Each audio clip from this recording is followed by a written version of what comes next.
Nimezunguka Yudea, nimeenda Samaria, nimekuja mpaka Yerusalemu. Sasa nasubiri simu ya kuitwa Gaza. Nimekuja katika himaya yenu kuwatibu. Eleza shida yako. Mtoto ananisumbua sana. Mtoto amekuwa ni mtukutu. Mtoto asikii, ukimwambia hili anafanya hili, hashikiki. Mgomvi, anapiga watoto wa watu kila siku, napata kesi nyumbani. Mtoto mtukutu sana. Na hisi sijui kalogwa.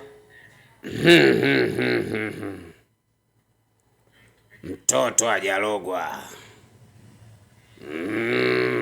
Haya wecha uye. Haya wecha uye. Mtoto hajalogwa. Kitabu cha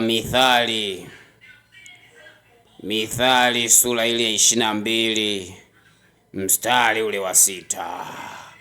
Neno la Mungu linasema, mlo mtoto wako katika njia impasayo, naye hataiacha mpaka atakapokuwa mzee. Nisikilize. Watoto hawafundishwi kwa ilizi. Watoto wanafundishwa kwa neno la Mungu. Acha ujinga we baba. Mtufundisha mtoto wako kwa neno lako. Fundisha kwa mtoto wako kwa neno. Na we mtoto, Biblia inasema katika kitabu cha Waefeso, enyi watoto watiini wazazi wenu katika Bwana, maana hii ndiyo haki.